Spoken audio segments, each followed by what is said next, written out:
Today is, what are we? April 2nd, not April Fools, 2025. Going to do a live presentation of the Law of Freedom, Part 4, Karma. I worked a lot this past week to get these slides done. Sorry. Didn't have the YouTube muted.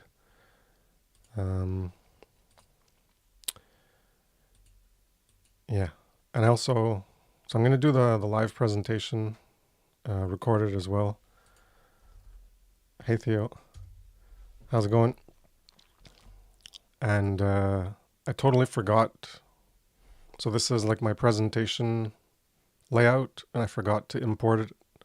I forgot to bring this into the layout, the different scene collection profile for when I do the live streams. Yeah, sorry, couldn't find the words. And hey Brandon, how's it going? Thanks for coming by, Brandon, Theo, appreciate it. So I was sick for 3 days, fever, headaches, body aches, and so I didn't work on the slides, but then I managed to get them all done by like an hour ago. Except, yeah, it looks like I think I'll be able to change scene collection to go back into the live view after this. So I'm gonna start a recording and do it here, and then afterwards, after that, I'll end the recording, and then we can do the open discussion for whoever wants to come on board. Did we alleviate karmic debts? That's a hard one. Hey Derek, how's it going? Well, we're going to learn about that today. How to maybe not alleviate your own debts, but maybe how to collect on the debts that are owed in the self-defense principle kind of way.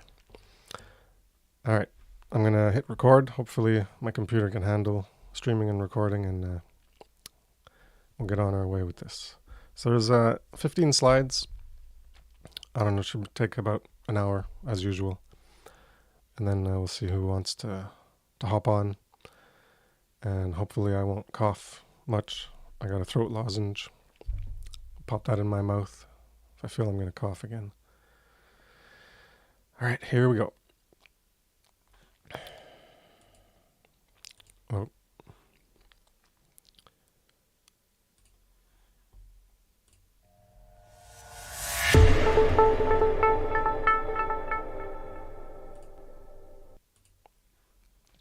Hello, my name is Chris Nelson from the website evolveconsciousness.org.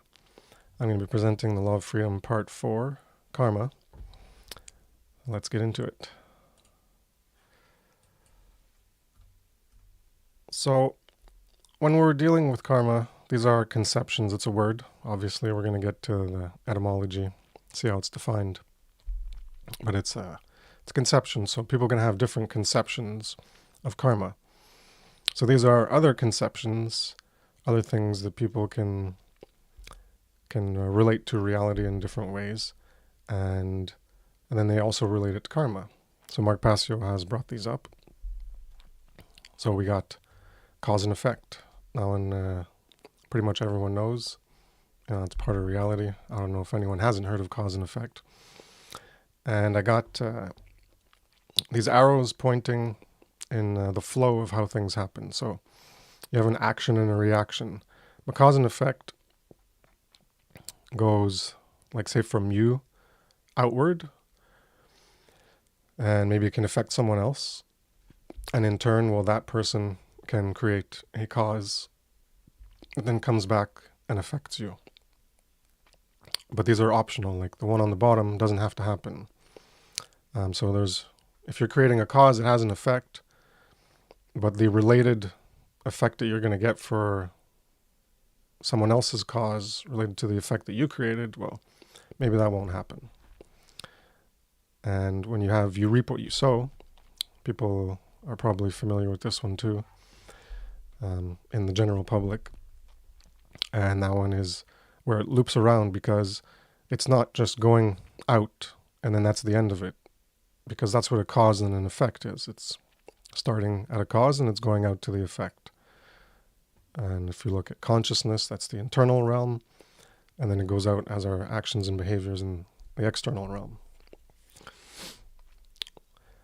But when you reap what you sow, it's something going out, but then coming back. That's the whole inclination of you reap. So here's a little graphic for that. Is you sow a cause, and it has an effect in the universe. Then time can pass, and then there can be other causes in a causal chain that come back, and then you reap the effect. So when we're talking about you reap what you sow, the law of attraction, and you get what you deserve, it's this idea of it loops back around to you. And yes, that involves cause and effect, but cause and effect is not a requirement for it to loop around back to you. In terms of something else, like you reaping something, like if you create a cause and you create an effect, it doesn't necessarily mean you're going to reap anything about it, whether it's positive or negative. So when you reap what you sow, I have some examples, we'll get into it, so I'm just going to briefly mention these common conceptions. Whoopsie. Don't go ahead yet. The law of attraction. That one's popular in like so-called spiritual circles, New Age, that type of thing. And that's where the claim is that you attract more of what you put out. So whatever you put out, so here I have it. This is pretty much with these looping ones, but more with the law of attraction, and you deserve what you get. What you do comes back to you. So if you do good, it loops around and you get good. If you do bad or evil, well, it loops around and comes back at you. So you will guaranteed receive a positive or negative return for the positive or negative you created. But is that so? Is that how it's always going to happen? You will guaranteed that if you do evil, you're going to get evil? Well, we can take a look at that more in analyzing karma in this presentation. I understand that that's not necessarily the case. But that's what the law of attraction especially, and the concept of, well, you get what you deserve. Whatever happens to you, if you're poor, you get mugged, anything bad happens to you, oh, well, you get what you deserve. That's your karma. That's just fate and destiny. So there's these, I view them as toxic.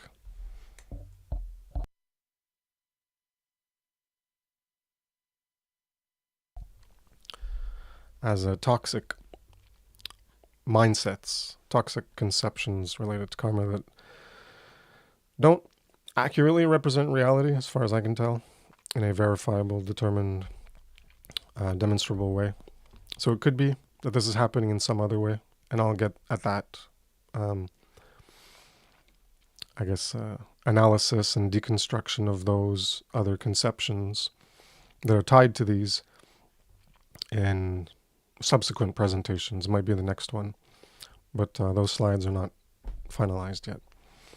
So I think that's enough for understanding the common conceptions tied to karma and how they interrelate. So when we think about karma, and a lot of the things we saw in the last slide, like you reap what you sow, and you deserve what you get, the law of attraction, what you put out comes back to you. Well, it's around this mindset of trying to figure out, well, why did this happen to me? You make sense of what happens. So we can see here, I forget the actor's name. I mentioned it in the last episode, and the discussion was, I think it's from Dawson's Creek, and he says, why? Just why me? So why did it happen to you? Well, so things happen. Why? What is the reason? You can often trace a causality chain to find an answer to why. The mind tries to find answers, sometimes imagining ideas or frameworks to explain some or all things. But are those conceptions true? Can they be verified? So that's the important thing, is we can have many conceptions, and when we're trying to figure out, like, well, why did this happen to me? Why did this bad thing happened to me? Why did this good thing? Oh, well, it must have been because I did something good. Oh, it must have been because I did something bad. Or explaining why that happened to someone else. Oh, well, they must have done something bad. So some think everything that happens to you is deserved, that you earn the positive or the negative. Every negative that happens to you is because you did a negative. It's a balancing system in the universe. This idea that it's a balancing. So good goes out from you, good goes back into you. Evil goes out from you, evil goes back into you from an external source affecting you. So it's a balancing system in the universe, right? That's an answer as to why this is happening. Because if you didn't receive payback, whether it's good or bad, then that wouldn't be fair or just, would it? So if you did good, but you never got good back, well, that wouldn't be fair or just. Or if someone did evil and they never got punished for it, well, that wouldn't be fair or just, would it? That if there wasn't an automatic payback mechanism, the universe wouldn't be orderly by letting evil or chaos go on without any balance to bring back order.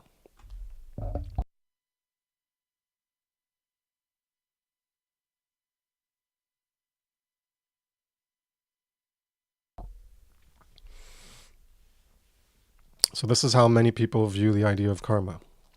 Fairness, order, balance, and justice underlie the idea of karma. It's all wrapped into it as to why this idea makes sense to them, and they accept it in whatever conceptual way that they accept that word to mean. Free will doesn't always factor into these ideas of how you, quote, deserve what you get. Nor is free will factored in as the only verifiable way to restore order, balance, or fairness when evil is created.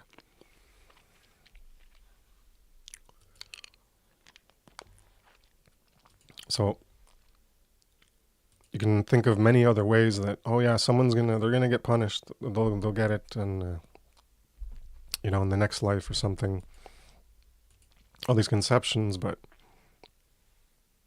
the one that we can verify that actually does happen is when free will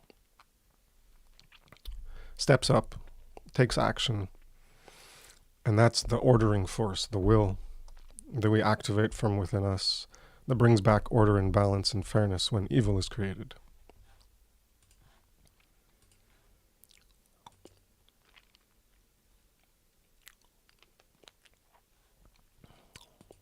So here's a little breakdown of order and chaos, very brief, from a certain perspective anyways, and related to fearing chaos to seek false order.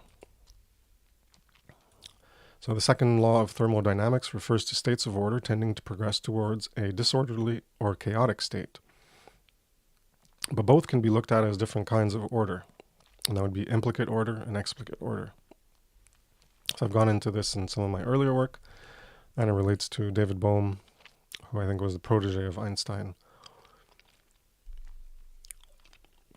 He came up with this idea of an implicate and explicate order. So an implicate order is a grouping order, so where simpler things come together to form more organized higher order constructs. So that would be, think of atoms or subatomic particles to then form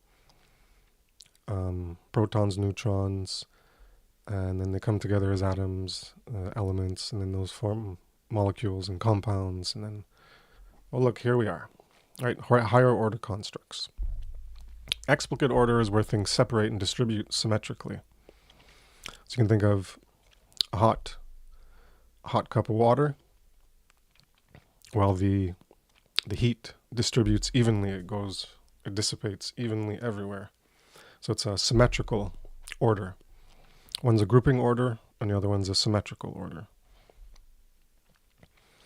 But that's what entropy and the chaos is. But it's a different way of looking at it as another type of order. And when you're looking at the universal level, well, everything is ordered because everything operates according to law. If it wasn't possible to be done in the universe, well, if it's possible to be done in the universe, that's because the background processes of existence those laws, as I talked about in the first presentation, well, they exist there and they allow that to happen. So we're not going to jump and turn into a puddle of water, because that's not how the universe is constructed. So at the universal level, everything is ordered. Chaos is part of the natural order. Entropy is part of the natural order of the universe. Things dissipate, but things also group together and build up into higher order constructs. There's this dual aspect. So we get order out of chaos. From that chaos, both of the symmetrical sense, there's an order, even though it's opposite to the grouping order. And obviously the order out of chaos has a lot of different meanings. The greatest chaos humans create is immoral behavior. Moral behavior creates order, hence the symbolism of Ma'at with morality, order, balance, justice, law, etc. Personal chaos for us is still order in the impersonal, amoral universe. So the universe isn't making things only moral. The universe allows for morality and immorality. It allows for harm and non-harm to be done. So it's amoral, because it's not making you do something. The universe is impersonal. It's not favoring what you do and letting you off the hook for something, etc. No matter what chaos or evil we create, things will still be ordered according to laws that allow that to happen and the results that follow. Humans have a primal fear of chaos as immorality, pain, or conflict, even discomfort. That's viewed as chaos. So viewing the universe as favoring our personal order, balance, fairness, or security is desired. Relating back to the previous slide, people want, why'd this happen? You have a question, you want to find an answer. It's got to be fair and just and balanced, and it's got to personally be ordered for me. Things have to make sense in my life. If someone does something bad, they can't just get away with it. That wouldn't be a fair universe. So because of that desire, this has us crave false order and security via the belief in authority. That's the major one. Or belief in ideas that make us feel reassured that things end up personally ordered and just, like some ideas of karma. So because of that desire for things to make sense, to have personal order, that things work out in the end, even if you're not going to see it yourself, well, that bad person, they're going to get their comeuppance. And we desire that security and fairness and balance because we fear the opposite, the insecurity, being unsafe, being in danger. And chaos and immorality, well, that's the things that we don't want. So we want things to protect us from that. So we want that order and security, and we buy it through the false belief in authority. Or we can come up with other conceptions like karma conceptions to make sense of things, even though we can't verify that it actually works that way.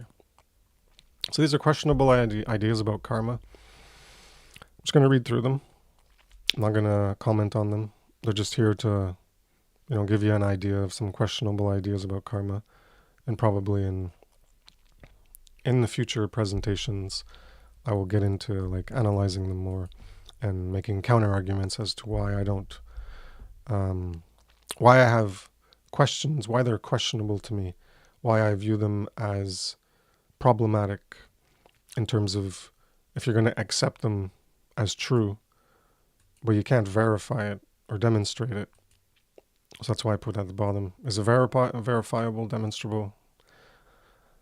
Maybe. Maybe not. Maybe I just don't know how. But can they be reformulated in ways that are? So all of these ways, if you take it more as a symbolic way, then you can make sense of them in ways that are verifiable. So just quickly, past lives, instead of literally a past life, well, you can look at it as well. The past lives of every human that has come before is what created the world that it is now. And what we're doing now is going to create the world that future humans are going to be born into. So there's a way of looking at past lives, and those people are going to be born into a world. And that's their fate at the moment, the destiny they're born into, but they can change it with their actions. So there's different ways of interpreting it, just like the top one. So personal, direct, automatic payment, payback, justice ordering mechanism. That individual only, so not collective karma as we're going to talk about, but that there's this automatic payback, justice ordering mechanism in the universe that's personal and direct. It goes right back to the person who did it themselves alone, and it doesn't affect anyone else, but they get the negative karma right back to them, and justice is served, and everything is nice and balanced in the universe. So individual only karma from an automatic fairness justice process, a balancing to bring back what was sent out, positive for positive, negative for negative, from the universe without any free will needed for reciprocity, balance, or payback. It must happen for all actions, otherwise the universe wouldn't be fair or just or ordered if the bad actors never got individually, personally punished. So you don't need free will, and the universe is going to take care of it, because the universe is a balancing, justice, ordering mechanism individually, on an individual scale. Specifically to the individual, it goes right back in a one-to-one relationship. So the way that this is flawed is because it's not looking at the way it actually applies demonstrably, which is with the collective karma, which a lot of this presentation is about. So past lives, fate and destiny. So this is in the Eastern beliefs of the sum of your actions in a past life determines what your next life will be. So you're locked in it. It's your fate, your destiny. You're fucked. That's it. That's all.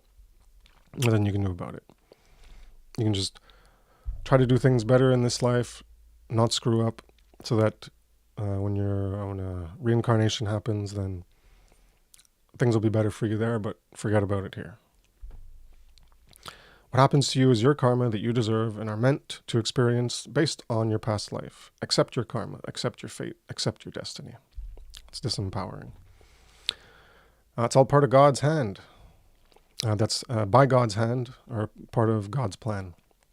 This is very religious, and I guess the Bible thumpers have more of this one. So God is rewarding or punishing you individually and personally, directly and specifically to you alone. And it's all part of God's plan who makes things happen. So again, are these things verifiable? Are they demonstrable? Can we reformulate them in ways that make more sense? Yes. So we get down to the etymology here. For karma, from an Indian context, is the sum of a person's actions in one life, right? Everyone usually understands this idea of the Eastern karma. It determines your form in the next, so it's from the Sanskrit karma.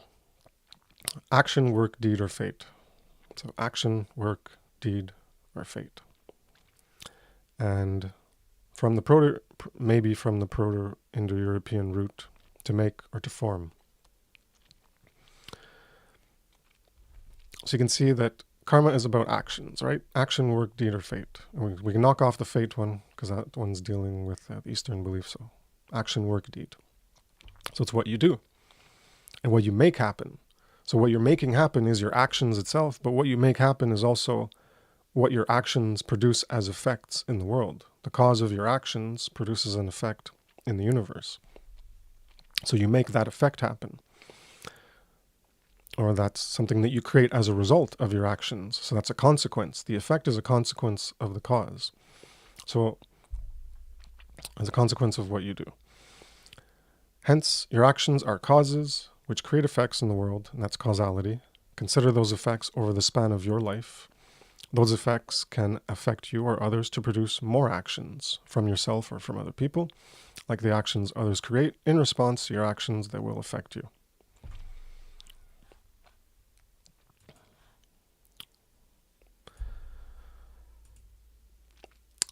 And we're going to look at you reap what you sow. Everyone's familiar with this. So I'm breaking it down into the different types of reaping what you sow. And there's a negative I have some little examples here just to make it relatable. Negative consequence and a positive consequence. So I break down into self and other directed sowing to reap from. So you're reaping from things you do to yourself or things you do to others, right? So you have, and also breaking it down from self and other as a near instant reaping, something that happens almost immediately, or a delayed reaping. You could also look at this as like instant karma or delayed karma. So if person one sows an action of kicking a chair, well, they're going to reap the consequence of having a hurt toe. And that's pretty instant. It might not be like instantaneous. You know, it might take a 5-10 seconds, and then you're going to feel it, and it hurts. Or you grab a glass, and then you drink from it. It doesn't take that long.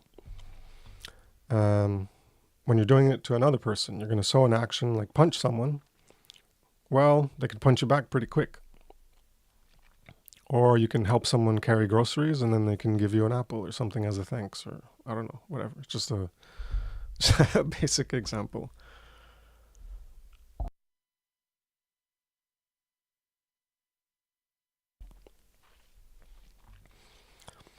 So when you do it to yourself, you reap what you sow to yourself. And a delayed sense is you sow like eating low health food. And you keep doing that and doing that and doing that. And then as time passes, well, what you're going to reap, right? What you're going to reap is, well, you're going to have health issues later. If you're eating poor food, quality in, quality out, affects the body too. Garbage in, garbage out. So you put bad health in, you're going to get bad health out. And a positive example is, positive consequence is where you plant seeds and then you get to harvest the food to eat. And that takes time, and then you get to reap what you sow. And that's where the literal meaning is that you're sowing seeds and then you're reaping the harvest. So that's literally where the saying comes from. Relates to planting seeds and then growing the food, waiting, and then reaping the harvest. And when you do it to another in a delayed sense, so the negative consequence is, let's say someone steals a TV. Well, they can find you, and what you're going to reap is restitution. So they're going to collect their loss, they're going to get their TV back, and then they can apply a penalty. And a positive sense is you help someone move, and then they help you later in some way. Maybe they help you move, something else.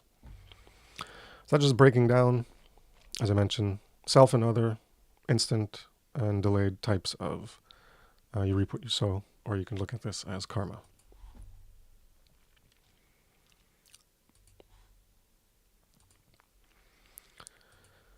Balance by sending back the negative. So here I'm looking at the etymological karma and negative karmic consequence. So not as the way other people might look at it or the way I'm going to narrow it down afterwards. I'm just going to look at the etymology, because the etymology it's about actions and what you make happen, right? So I have here karma 1. Those are the K1 is.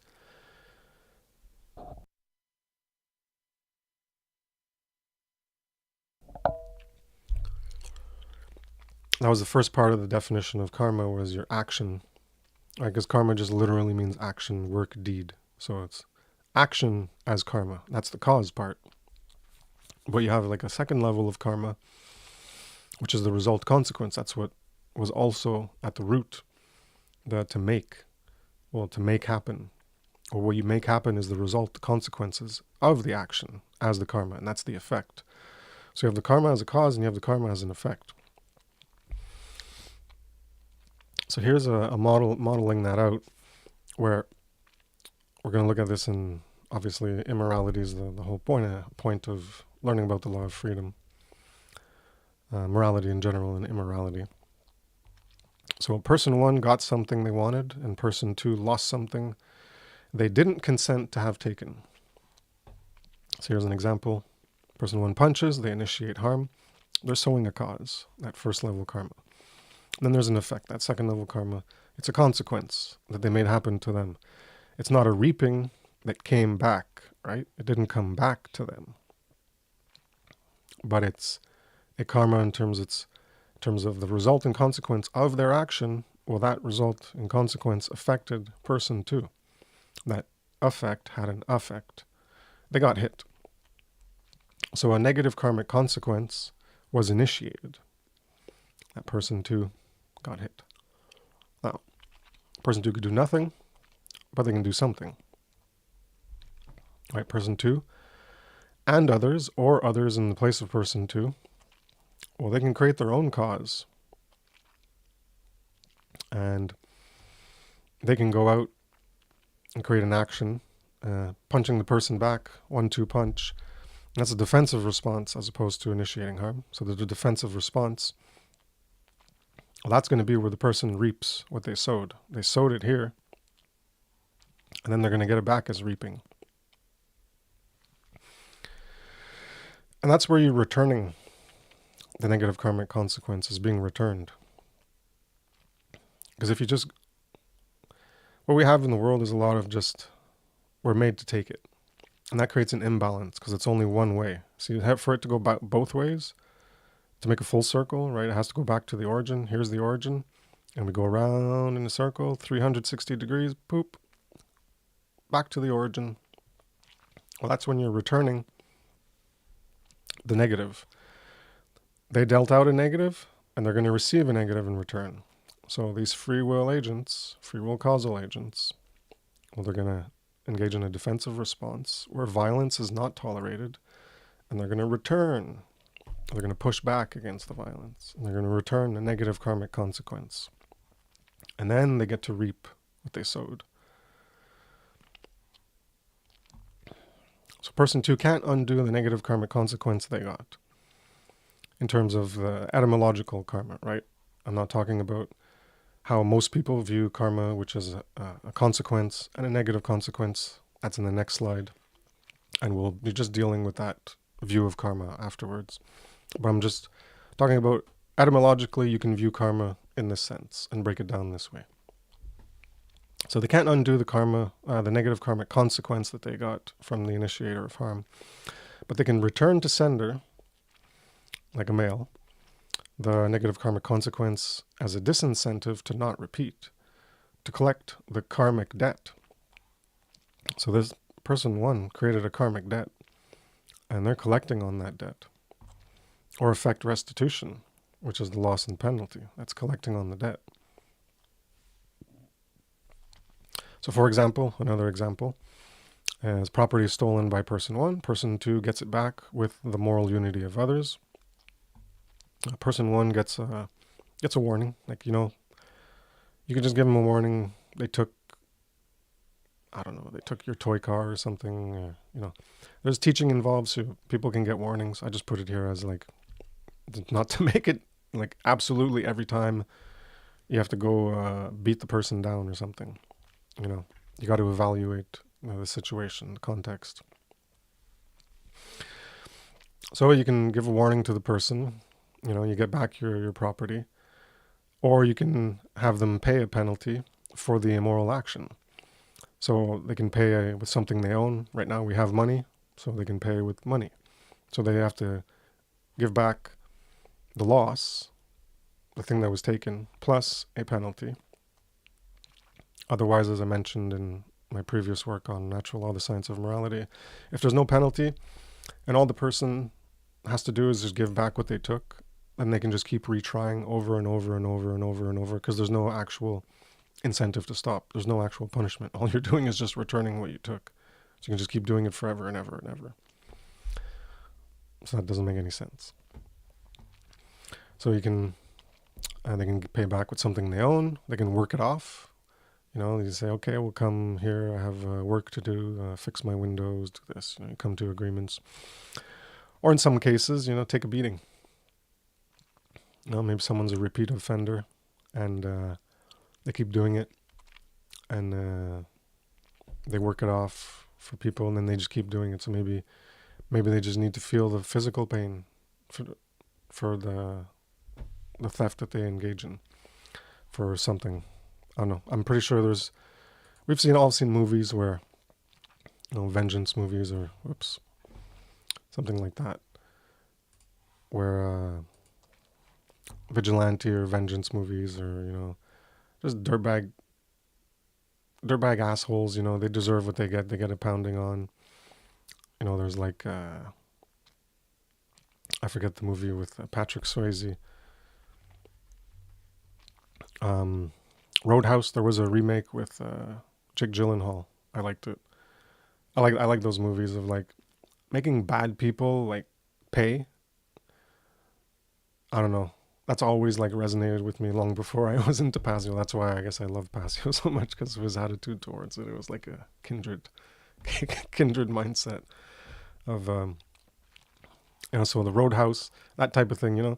Sometimes the guy just needs to take a fucking beating to learn not to do it. You got to put a bully in their place. I guess that's what I'm getting at.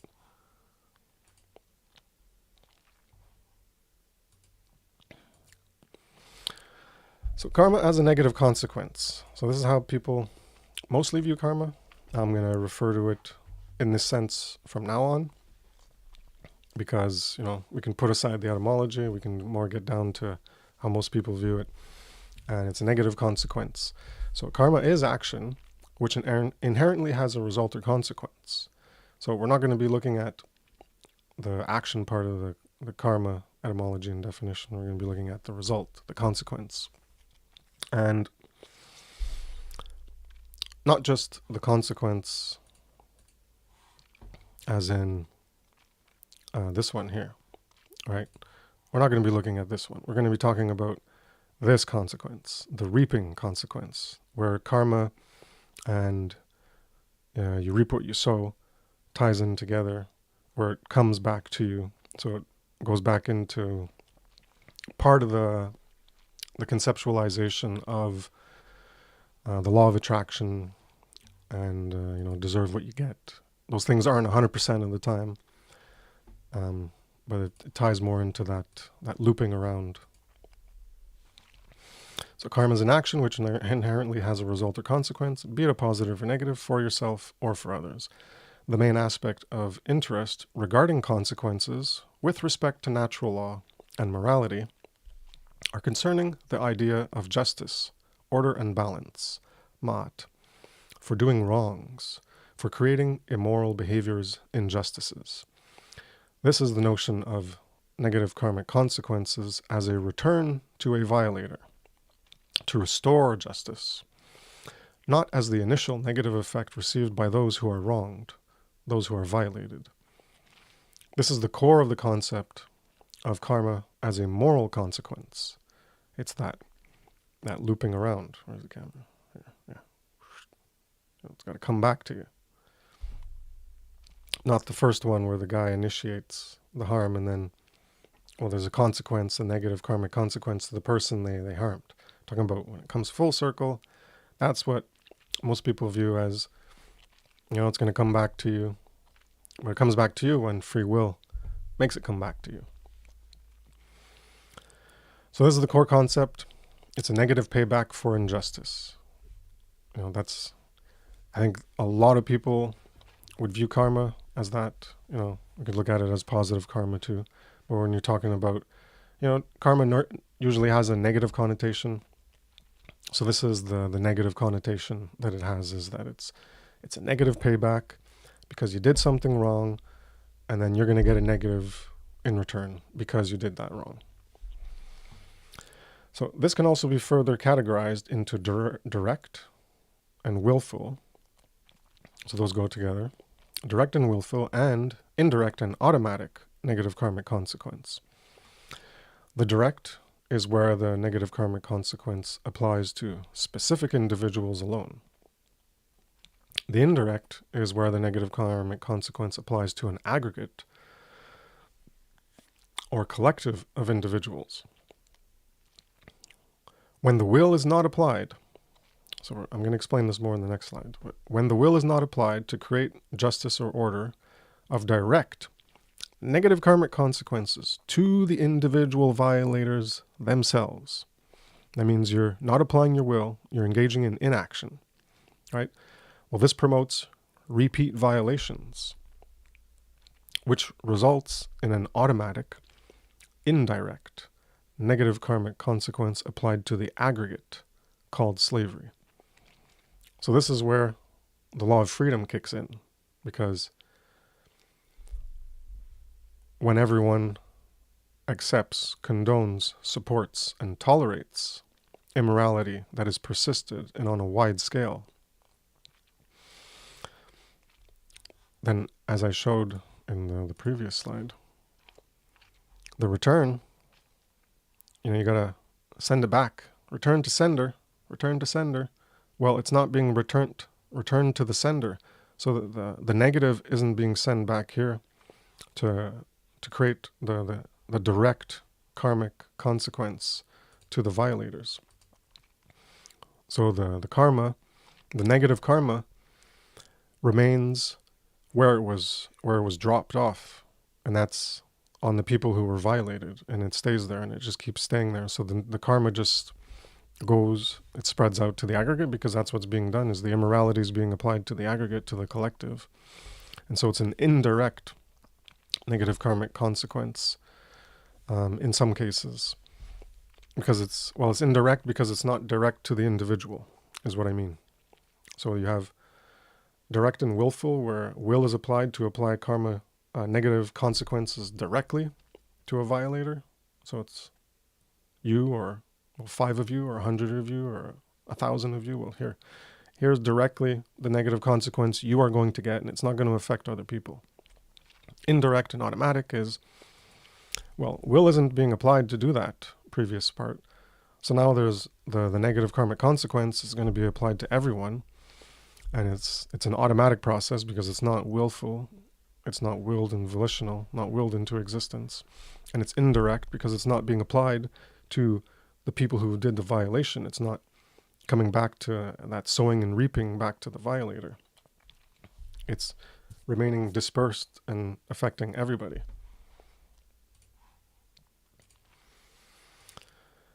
So here I go into it a bit more. Direct and indirect reaping of immorality, reaping negative karmic consequences. Negative karma is applied within the law with free will participation. So that's applying directly to the violators, or without free will participation. So it's indirectly applied. So it's not applied to the violators, it's applied indirectly to everybody in the area. So when you do have a direct negative reaping, that's where the individual reaps what they sowed. So already went in that in the previous slides. We already understand that. So it's to the violators, the sowers themselves. So it can be from without. So you can have a negative reaping from without, so from others, and that's created by free will response of using the self-defense principle, or the defense principle, because it might not be for yourself, you might be defending others. So that's why self is in parentheses. So that's active, because it's an action, and it's the causality of applied will. But sometimes this part doesn't happen. So just because there isn't a direct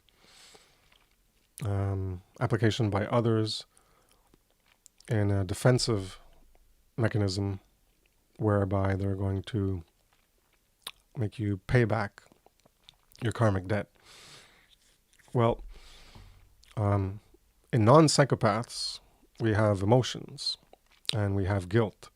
So there's this aspect of a direct negative reaping from yourself when you do bad things, when you do immoral things. So this is when it's created within the individual as a psychological trauma. So it might not be like PTSD level or whatever, but it's a trauma. And there's guilt, and that creates dis-ease, right? They're not at ease. They're in the psychological, I guess, structure, or the integrity and the wholeness is fractured, broken, disintegrated in some capacity because of what they did. They have guilt, shame, whatever. So the disease is can be unresolved as mental or physical illness. So if you're not resolving that trauma from what you did, or you can get mental illness or physical illness, depression, other things. And yeah, this is absent in psychopaths because they just don't give a shit, so they're not going to feel guilt. And yeah, this one probably won't happen to them, And the only thing that's going to bring back any form of direct negative reaping to them is for other people to make it happen. to make them pay for what they did. And then we have the indirect negative reaping. So that's where the collective reaps what they collectively sowed, what they all did, or if they didn't all do it, they didn't sow it themselves, or they allowed to be sowed, as in they all allowed some to do to them. They all allowed others to do to them. And that's what we have now, right? All of society, we're all allowing, we're all sowing by our inaction, right? Because that's what this is it's passive, it's inaction. And it's the causality of unapplied will.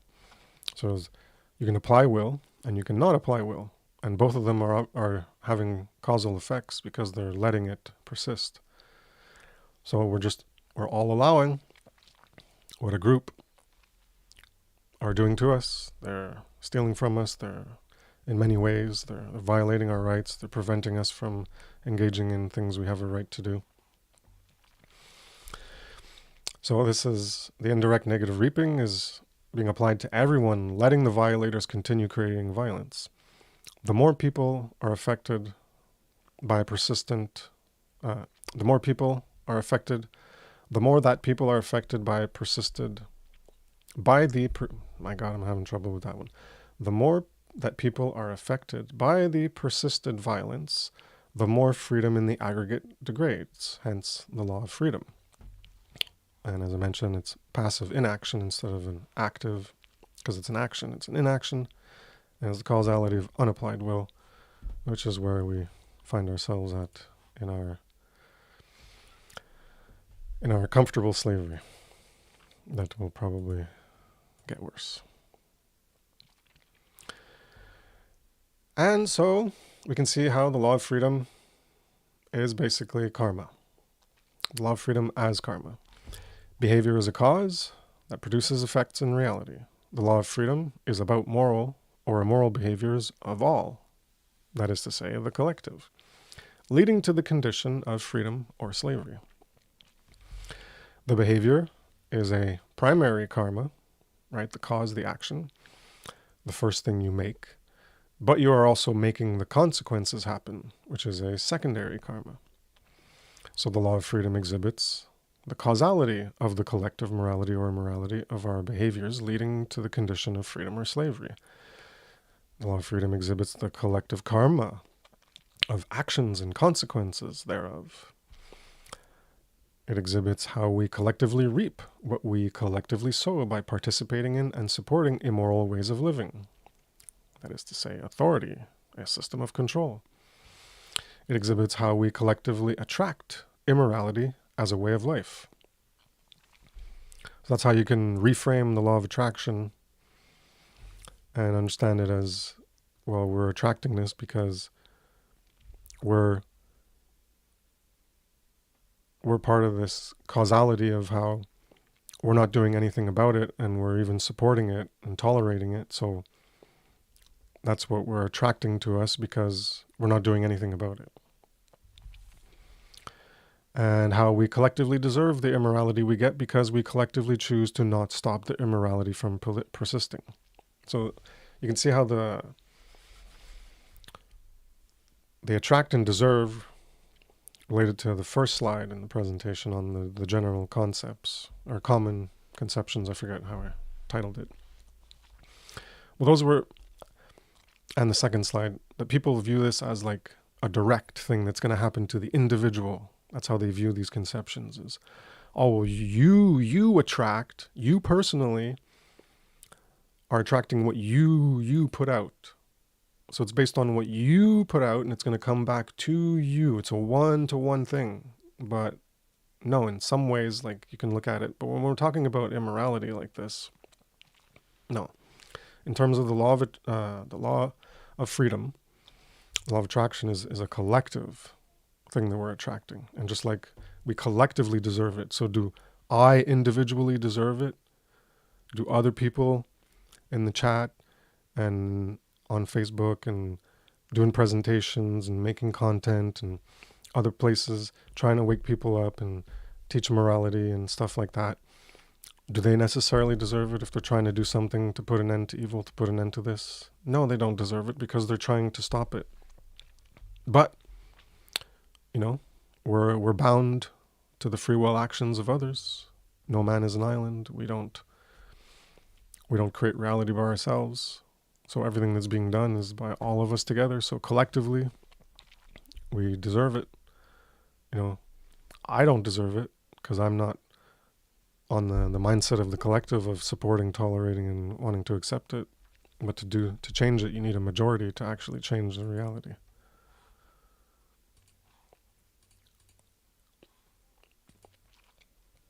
So the consequences of evil benefiting.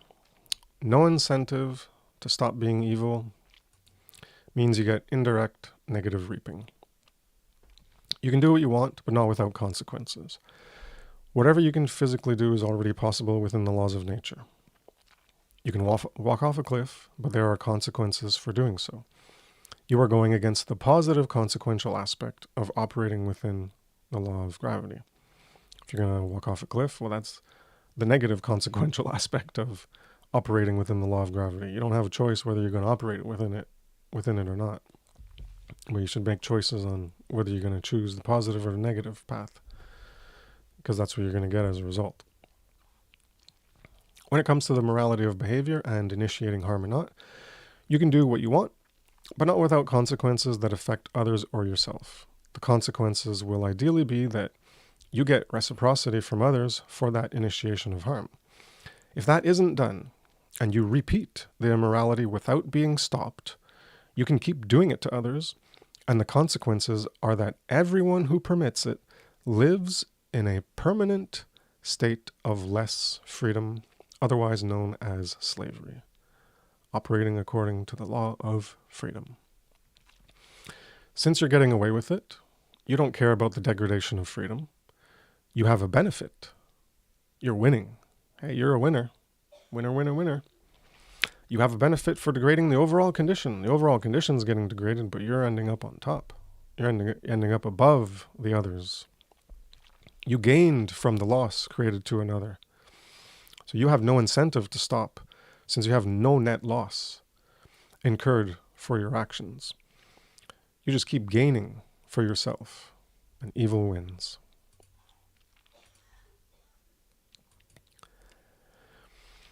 Dispersing negative karma to all. Your actions aren't predestined. You can change behaviors and outcomes of situations. Given the creation of immoral actions, you can rightfully receive negative consequences as payback from other individuals, immediately or in the future. So that's instant or delayed. That's one form of pressure that will create the change of not having that behavior repeated. You're going to apply consequences, well, you're incentivizing them not to do that again. Failure to apply this pressure to change invites repetition of the behavior, as there is no incentive to change.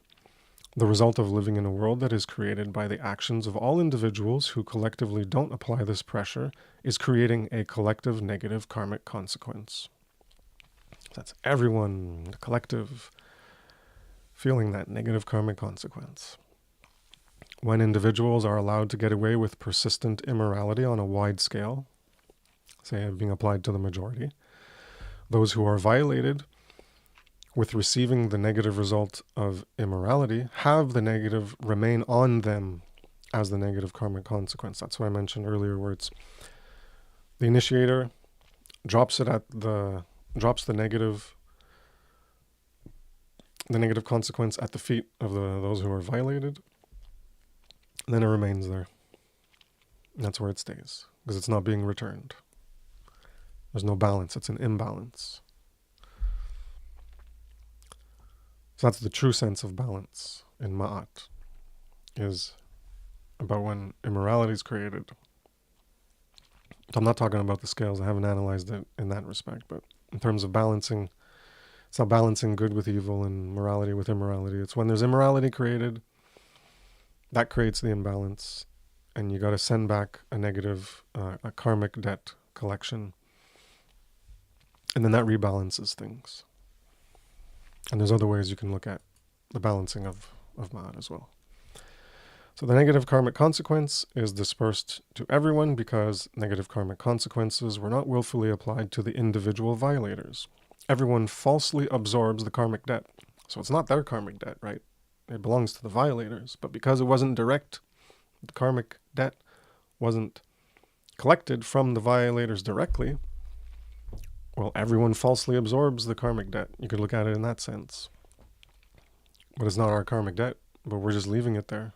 We're carrying it for them. You could look at it.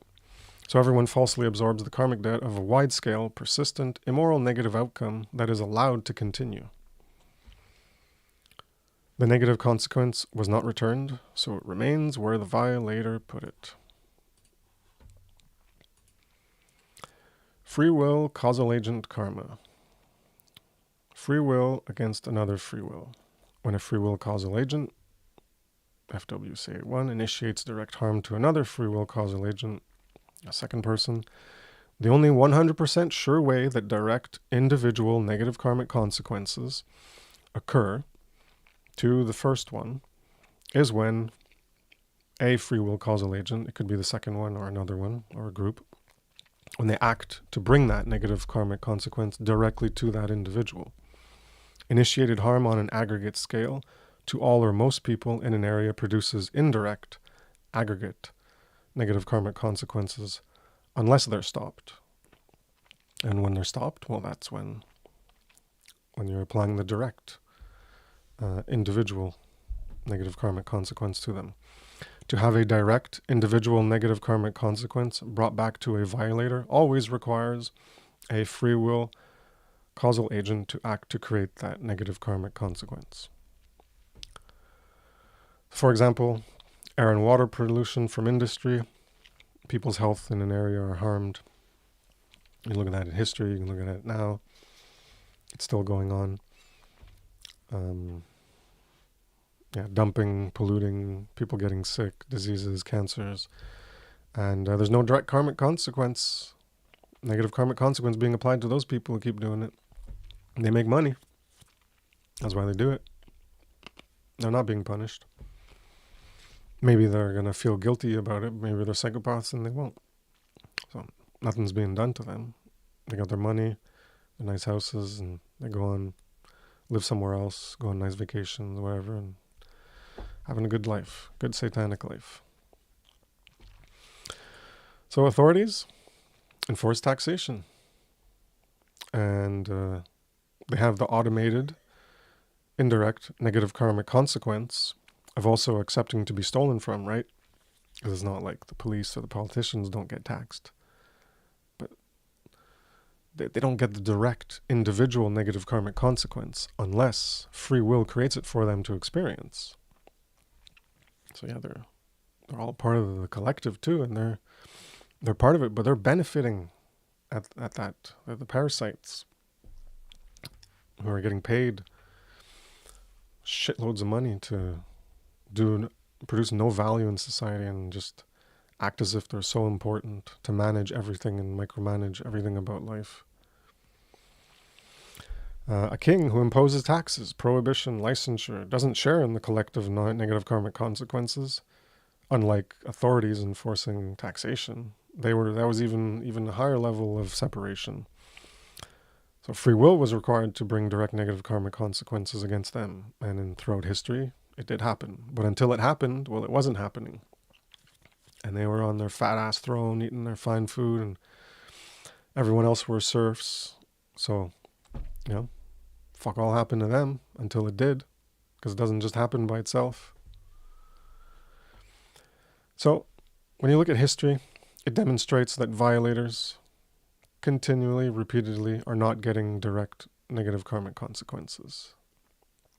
Unless free will causal agents bring it. This one, I was I think I was planning on taking it out. So it's reiterating some of the stuff I already mentioned. And as you can just look here, if you're just sending the cause and effect and you're harming someone else, initiating harm, then it's one-sided. But when when it comes back, well, there's that return and that balance. Yeah, I probably should have returned it because everything is talked about in other slides in different ways, getting at the same message. Karma and the dark agenda. Dispersing negative karma by having everyone accept their enslavement is the dark agenda. For those with dark care, acting in the dark will, that's the world they want to create. They don't mind the hell they create because they want to be masters of the hell they create, rather than be equals with others, living in peace and harmony.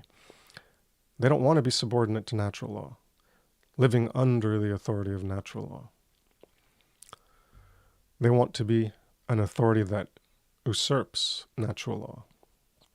They want to be the gods and rulers of a hell rather than be servants and equals in a heaven.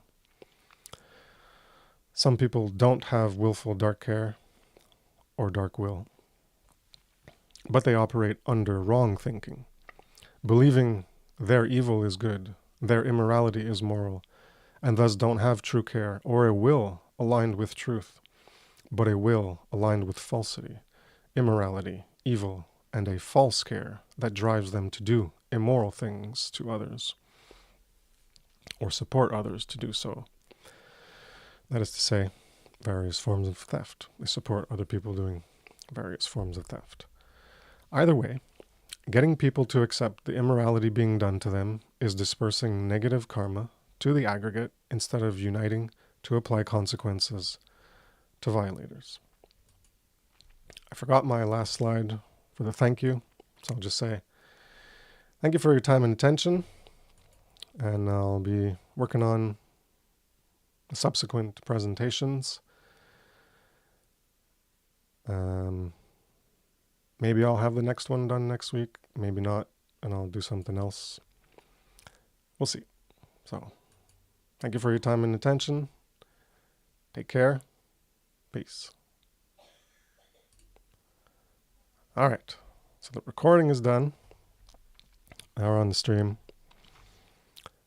And okay, hopefully this works. OBS, how good are you? All right. OBS did it good. Cool. Sweet. So, if people would like to come on in, let me just get the video ninja thing going. I did not have this prepared ahead of time. And that. Boop, boop, boop. So I put the link in the chat. And oh, we'll start the virtual cam. Oh, the microphone. Virtual cam.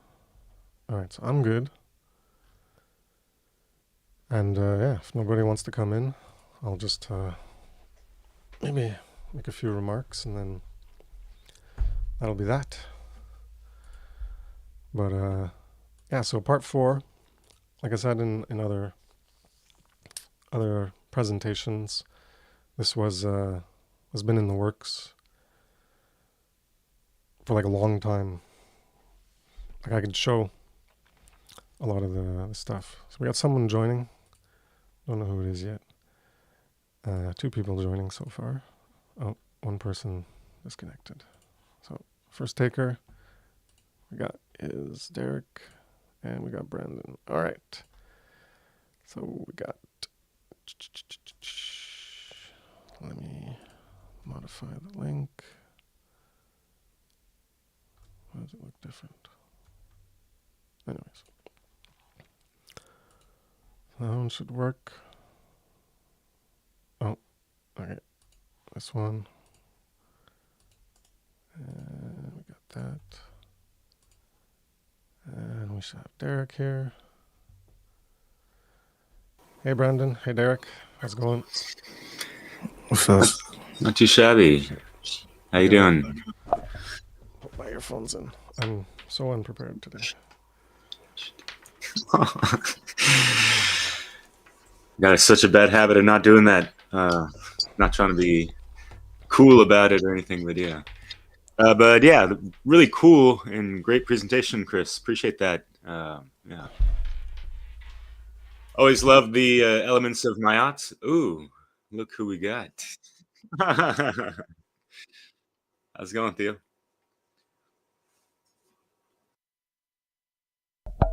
Yeah, he's not in yet. I gotta bring him in. Oh yeah, true. I forgot. It's all manual. Remember, I'm doing it the hard way. You guys do it easy Yeah. with your StreamYard and your Restream. I'm a hard head. I go the hard way. Hey, Theo. Thanks for popping in. Hey, what's up, guys? It's cracking. Hey, what's up? What's up? All good. Let's do this. So yeah, I saw your comments on Chris's video. Yeah, it is cool to see someone break these concepts down in a type of articulation that we haven't really seen before or really not used to, I suppose, right? You want to share that real quick, Theo? Well, yeah, just kind of the way he presents, like kind of like his infographics with everything laid out really clearly, almost like what you would see like a math class or something like that. Like it's all yeah, presented in almost like a mathematical fashion. It's like those spiritual mathematics, right? uh, yeah, it's really clear, and that's why in the previous one I suggested that like his presentations would be used in all the educational institutions in the world. Like I feel like they can really easily be turned into classes, into curriculums, and all that. I thought I said So that. No. yeah. Well, you definitely agreed with that, so that's good. Yeah, that's how I feel about it.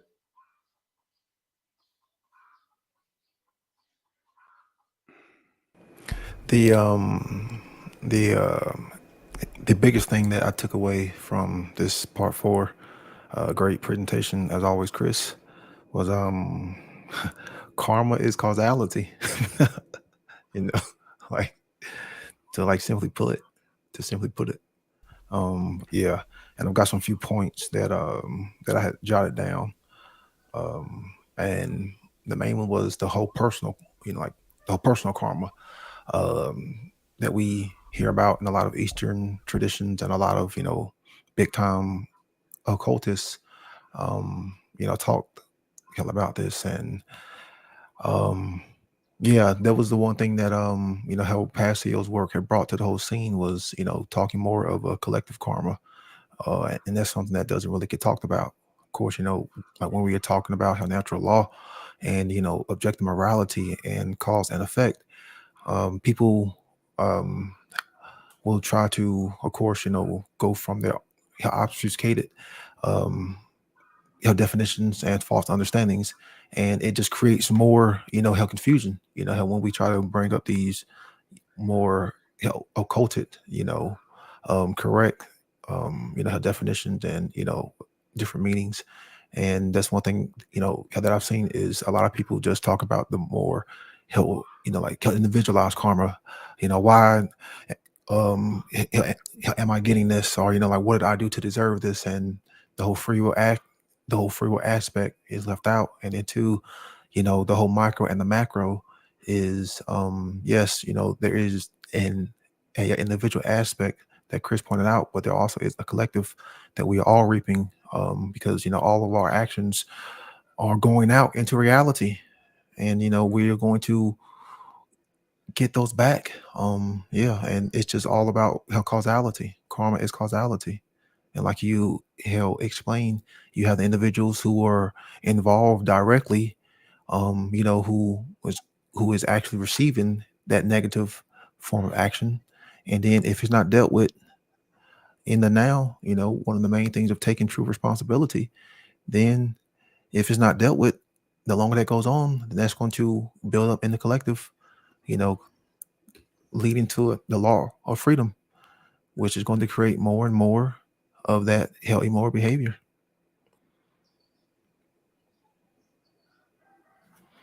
That was the first thing that I wrote down as far as the personal. I think you called it the personal direct automatic payment. Oh yeah, the questionable conceptions. Yeah. That's one thing. Yeah, that I've run into. When trying to talk about these concepts with people, is they just have it just so individualized that they don't even see like the whole macro aspect. They have this disconnect. Um, it's almost kind of like egoic because it's just all me, and my karma, my karma. Like what can I do to, you know, get out of my karma, or like what did I do to deserve this, and not looking at like the whole grand scheme of the whole bigger. Is the actions, and those actions create more actions, and it's just this whole feedback loop of causality and actions, and we're all reaping, you know, sadly, like you said, from doing, nothing about evil. Yeah, for sure.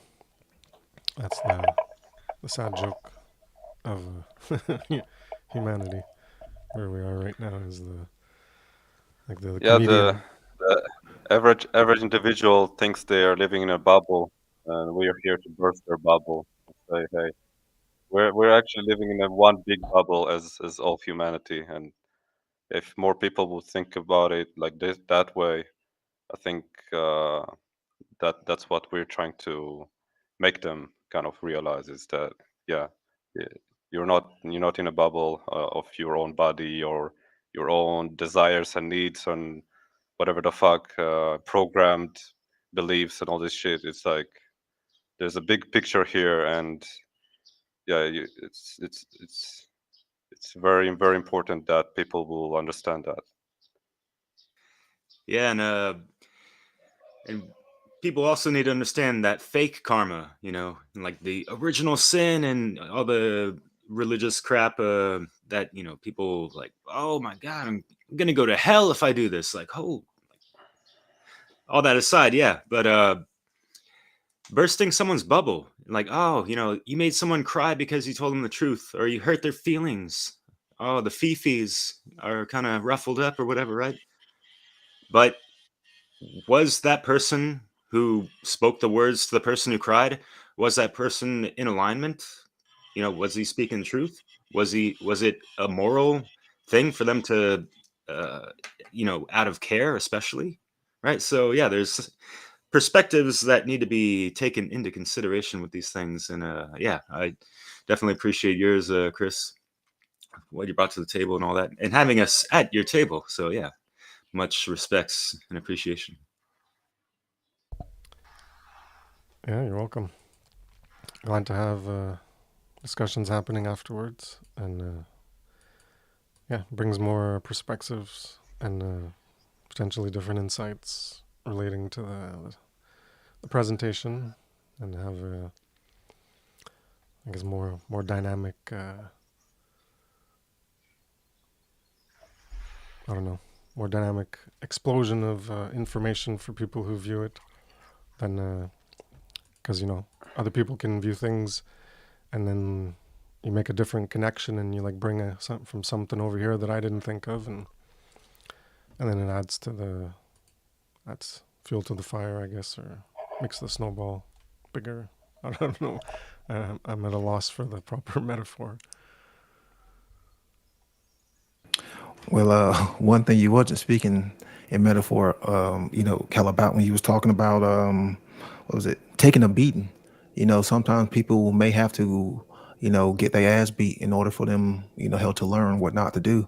And that's one of the self-defense, how dynamics that I feel like a lot of people just, forget about. Is a lot of people are too nice and, want to just, sadly think that psychopaths are going to understand this.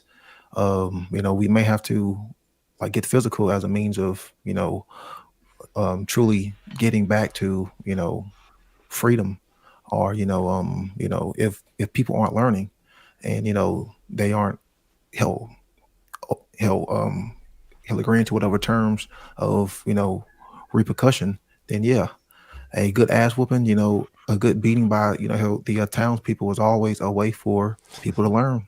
Sadly, that's that form of, like Ishfet, teaching, someone what not to do by the way of, chaos. And that's, one of those meanings of chaos can be a teacher. But yeah, that gets into like the whole self-defense. And one of the main things, what I was getting from this part 4 is like true responsibility. That's something that we talk about, but when it comes to actually stopping evil, yeah, like we try to put out more education. It's like Mark said, once it's like we do it that way to keep it from going into, that real self-defense where things get physical, which is always a reality, unfortunately. And people should be willing, to go that route if it comes up, because, hell, again, it's still about, stopping evil. That's something we can't take off the table. That's something we shouldn't be in fearful, so I'm glad that you brought that dynamic up, because I still feel like a lot of people are still kind of soft in this whole area and like this whole dynamic, and they kind of run away from that. But that is always a reality when you are talking about freedom. Yeah, for sure.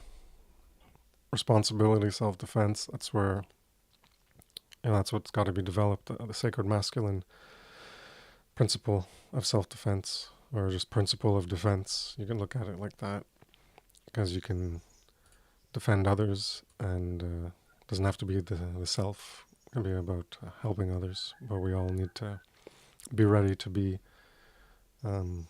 our brother's keepers.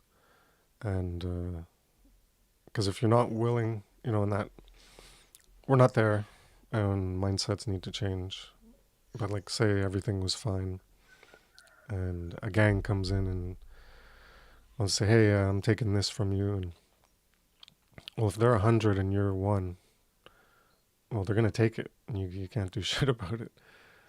But that's why there needs moral unity.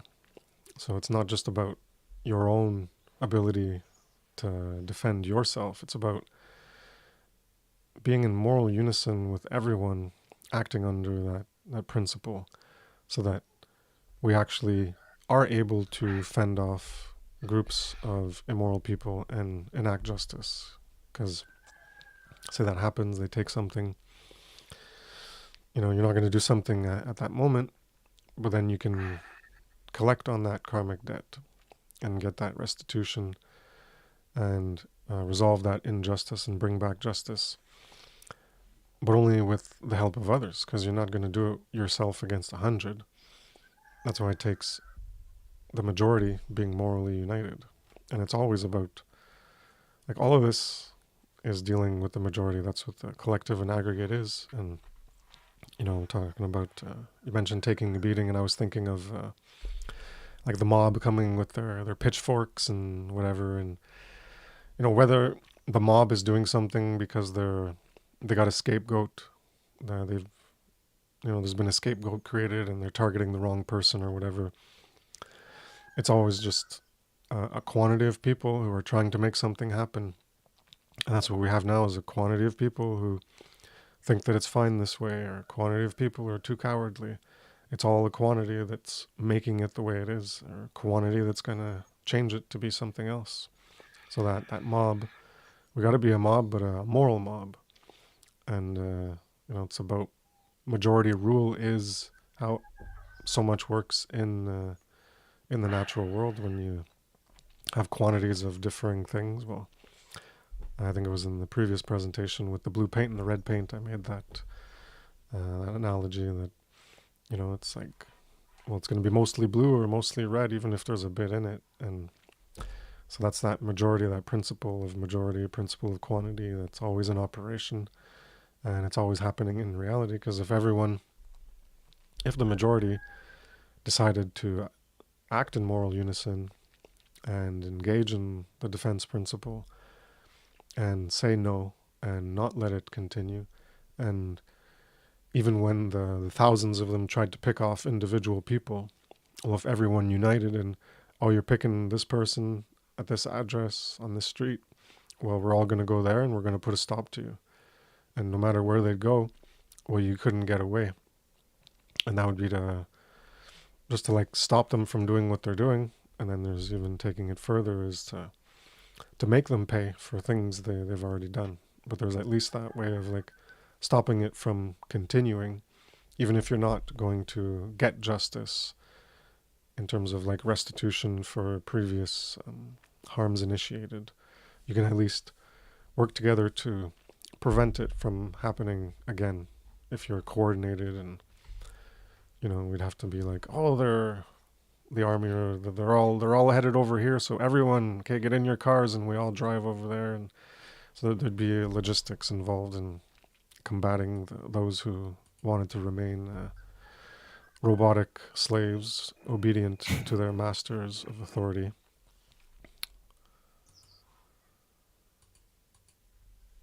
True unity. True unity. Yeah, we don't have that right now. Yeah, nowhere close. Just a word, sadly.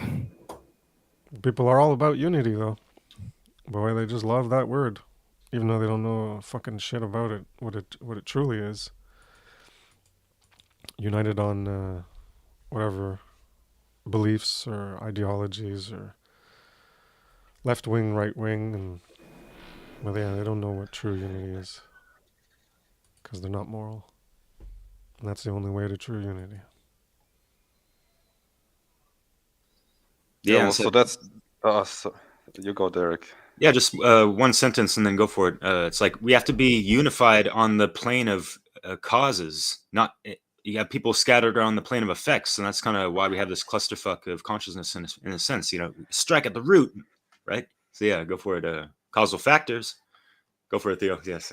Yeah, exactly. And so once we understand those things, right? So obviously we understand those things, and the goal is to help others to understand those things so they can realize that they are in a immoral mob, like you mentioned, Chris, and that before you have that awareness that you are in that mob, you literally may not have awareness, whether it's be ignorance or nations or whatever.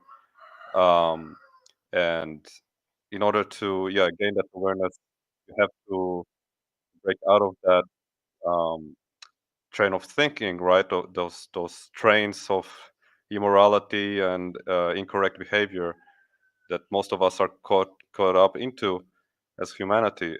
So again, like what would make you jump off the train or fall off the train? Like for many of us, it's all kinds of different things that got us off those dirty trains. But we need to figure out as people who are aspiring to be leaders in those right action, this righteous way of life that we are aspiring with the One Great Work Network and all that, is we need to figure out how to get people off those trains and get them in the good train, like right, something like that, right? So we can start our own like good trains and go in the right direction, literally in the right direction, and instead of all those leftists or whatever the fuck.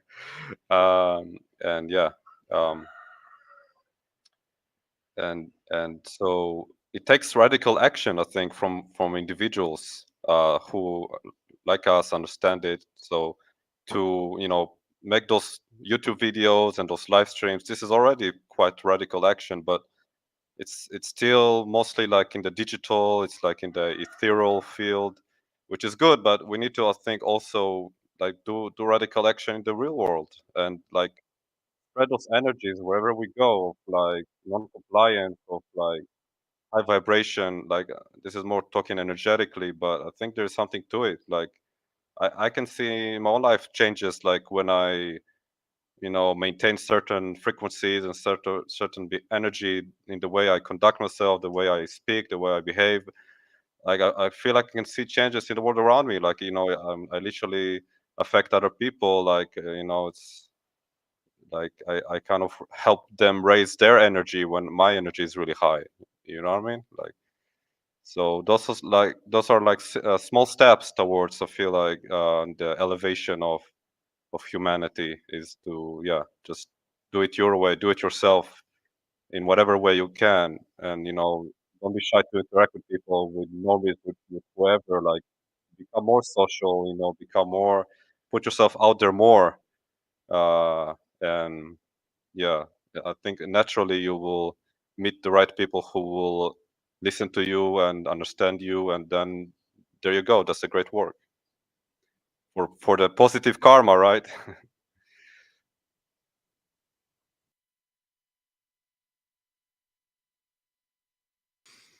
Yeah, so we're thinking you mentioned energy, right? And yeah, Chris, when going over listening to your presentation, that kind of hit me. I forget at what point you were bringing it up. It was towards the end, but yeah, it's just another way to look at the law of attraction, the cause and effect. And yeah, it is sometimes hard to measure these things. And I definitely applaud you for your efforts in doing so in a really cohesive way. And yeah, it's like there's this energetic integrity that every living being has, right? And so we can kind of, and yeah, it's kind of hard to recognize and realize what kind of effect that we have on that energetic field of people and stuff. So like our interactions and things like that, it's just kind of along the lines of like reading the room and that kind of stuff. And yeah, having the proper the feminine essence aspect of the non-violent or non-aggression principle, right? But yeah, always keeping that self-defense principle in hand for sure, especially if things get out of hand, right? And if you want to know more about these hands, right, watch Brandon's presentation on that. But yeah, take it back to the beginning. I like how you mentioned like thermodynamics. That's energy, right? And it can be measured in all these things. And so yeah, it's like finding the order out of all the chaos out there, and that's kind of part of what we have to do as part of our life journey and taking responsibility for our lives and navigating in this reality matrix, whatever, right? And yeah, trying to establish order in one's life amidst all the chaos out there. And they think and this is under government, right? But they think anarchy is chaos and all that crap, right? Inversions, but yeah, so in it, yeah, I'm surprised you didn't bring up those natural law expressions, and we kind of went over those with the Europa Natural Law Roundtable last Sunday. Actually, we missed you, man, but it's all good. But Yeah, and yeah, I love the I fact. was dying, so I'm Yeah, kidding. I you were. wasn't dying, but Damn, man. I was in. I was not doing too good for the past 3 days. Took Mm, two days off work. Yeah. damn, man. But yeah, I'll pass it to you in a second. That yeah, I love the fact that you brought up Mayat's quite a bit, not just in this presentation, but in the past, and you did a whole presentation dedicated to her, I suppose, and like Brandon did as well. And going over those, the natural law expressions from the OG Mark Passio, who established that really cool slide. Yeah, at the bottom there's either order or chaos, and I was kind of fiddling around with those ideas, and like I had like Mayat and Ishvet at the bottom, with the order and the chaos, and I learned that from Brandon's presentation actually. So yeah, it's just a really cool kind of coming around full circle, and with these confirmations and correlations, it's yeah, it just makes more sense and increases one's consciousness, I suppose. Yeah, Yeah, but real quick, so to add to I'm done. what Yeah. you were saying, yeah.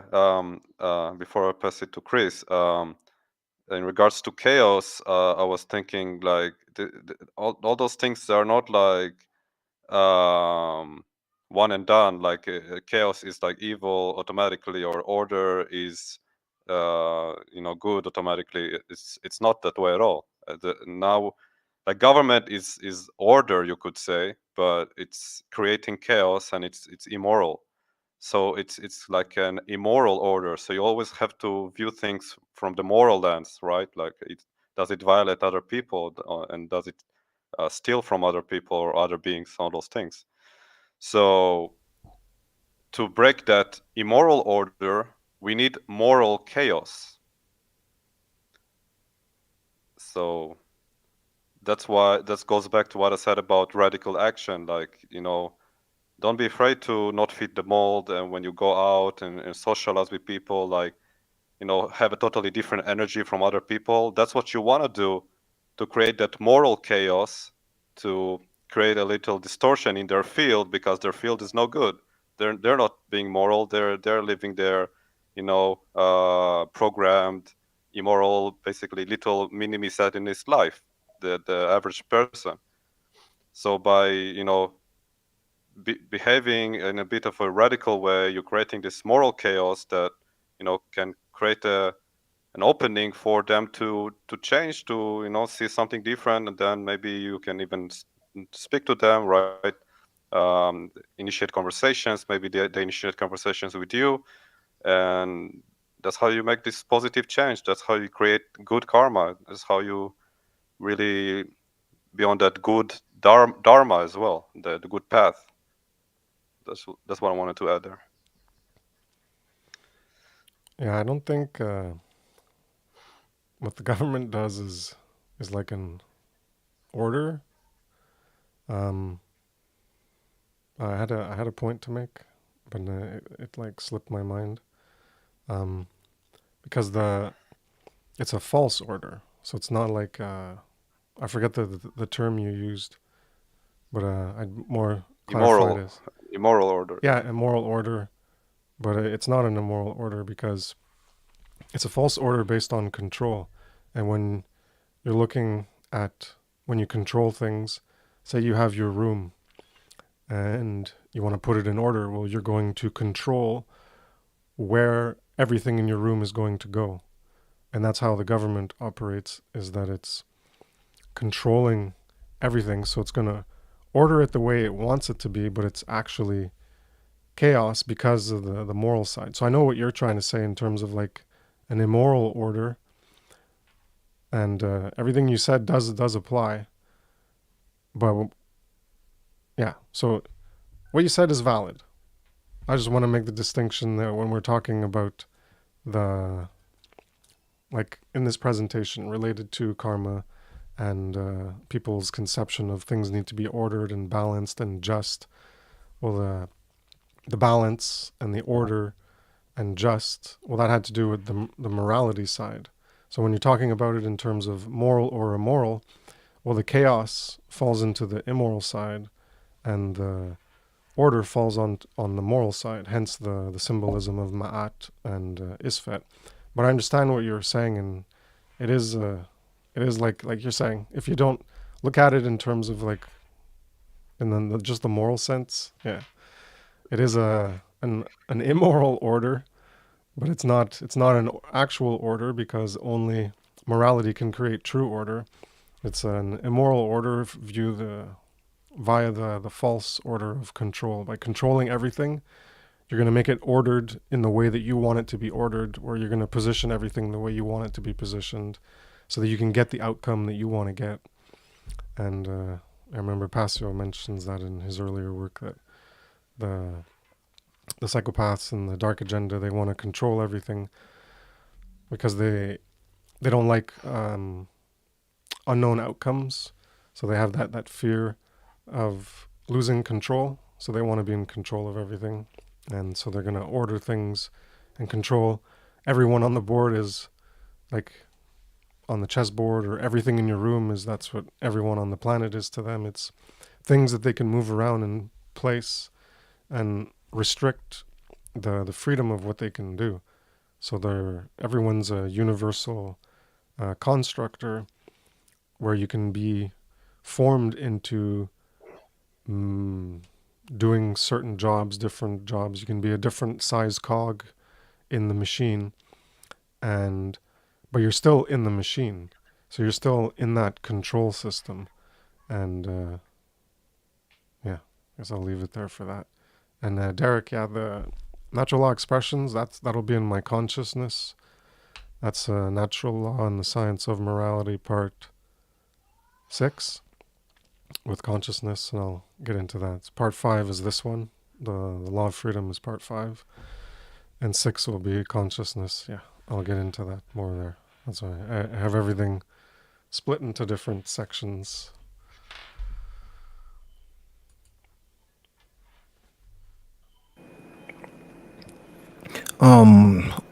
Theo was talking about, I guess individuals, I guess, realizing the stuff, and Chris had talked about free will causal agents, as far as one truly reaping, what they are sowing, when it, like when that karmic consequence, or that debt gets repaid by the way of, true responsibility, true self-defense.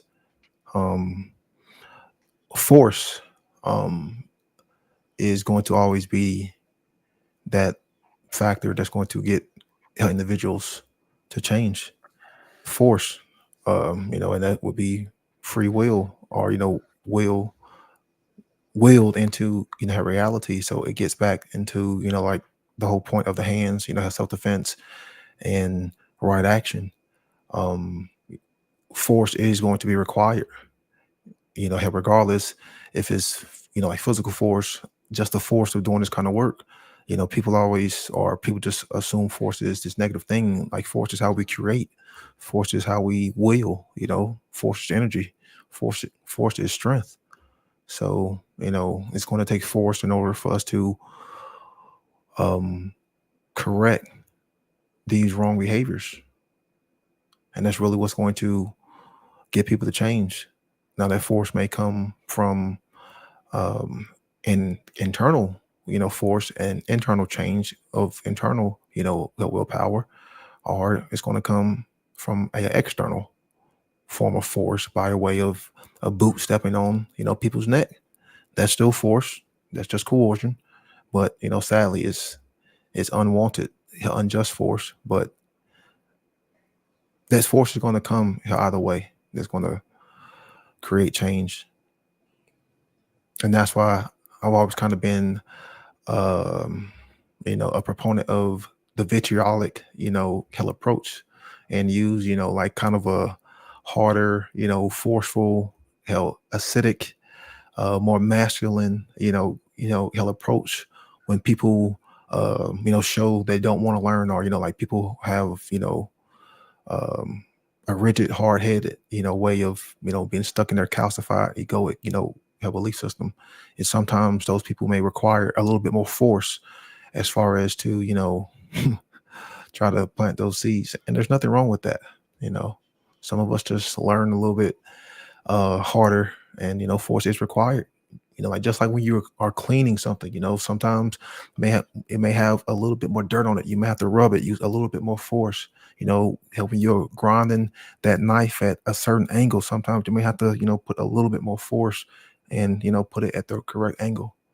So, yeah, in order to sharpen, in order for us to hone, in order for us to plant those seeds, sometimes it may require a little bit more force, helping others. Yeah, let the force be with you, huh?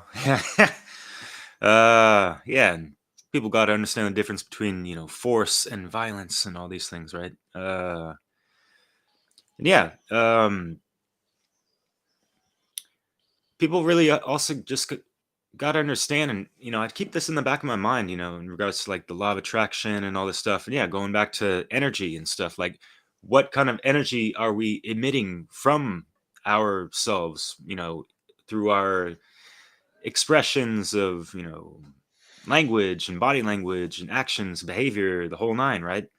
What are our intentions, and stack that up. Is it more on the positive side or the negative side? And then throughout your whole entire life, weigh that up against the Mayat's feather and all that stuff, right? But yeah, I always try to keep in the back of my mind, like, hey, like, even if no one's watching, we got to understand the universe is always watching. It sees all, it feels all, and it reacts to all. It's like that mirror reflection, and it's kind of like that input output, in regards to just how reality functions, um, to a kind of like layman's terms in a sense, right? So yeah. But yeah, Chris, I like the fact that, yeah, in these formulas, you really um consider that the variable of that free will and all these things, because yeah, that's just, it's hard to measure that, or just like identify that, because it's not really static, I guess, is it now? People have the free will choice to do what they want, right? We can't really predetermine what people are going to do. We can get an idea, we can study patterns and habits and all that jazz, but yeah, it's just yeah, you're giving the people quite a lot to consider and think about, so thank you. Well, in regards to what you said, like is that yeah, when our energy, the way we conduct ourselves, like even when no one's watching, the universe is watching. Well, you don't even have to go like in this more like woo-woo kind of territory. You can just say literally, you are always watching what you're doing. Like you cannot hide from yourself ever. So and like Brandon mentioned, it's about like also the internal, having like internal force and the internal cohesiveness, internal order, internal monarchy. Like if you watch yourself doing things that you would not appreciate seeing other people do, but you think, oh, I can do it because no one is watching. It's like you are watching yourself. It's like hello. So that's one thing I thought about that. And yeah, like I know Brandon, you were in the evolution, and they were always saying like, yeah, know thyself, to love thyself, to love others. Like you're not gonna love yourself so much if also what you said, Chris, like you're a selfish prick. Maybe not you said it. Anyway, someone said it recently in the chats. But yeah, like if you're a selfish prick, you're not gonna love yourself. Or if you're, I don't know, doing whatever things that are not seen highly by yourself or others, like you might lie to yourself. Like you watch yourself eating this McDonald's burger. It's like you know. It's like deep inside, it's not good for you. It's not coming from a good place, but you think, oh, I'm just hungry, and none of my friends are around me. No one knows that I'm eating this nasty burger, but I know I really want to eat it now, and you just eat it, and you're not gonna feel good about yourself, and you're not gonna help other people. This is not good karma. You're not helping generate good karma. You're not doing anything. You're just degrading yourself.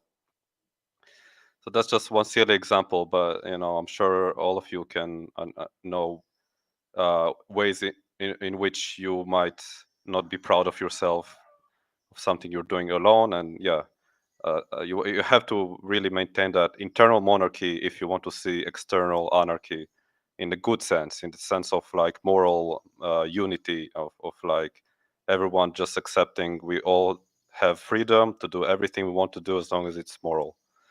Then that's the ultimate goal.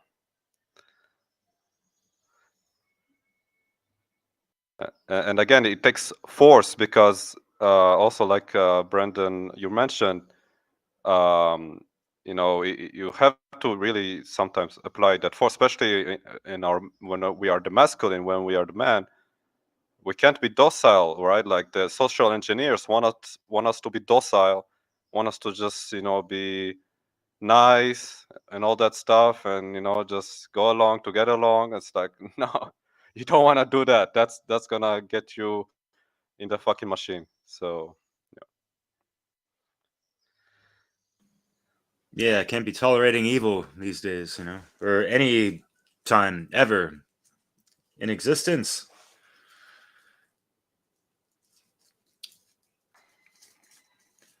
What about that End Evil podcast? No. Yeah, we can't I saw you on tolerate there. evil, but you need a majority to do something about not tolerating it. Because it always comes back to that. Because, we're it could be, all right, the four of us, we're going to meet up and we're going to change the world. Yeah, with our 4 actions, we're going to make the whole world change, just the 4 of us. No, we can't do that because the world don't work that way. We're not, we don't have infinity gauntlets to make things change according to our mental states. Yeah. I don't have that many AR-15s.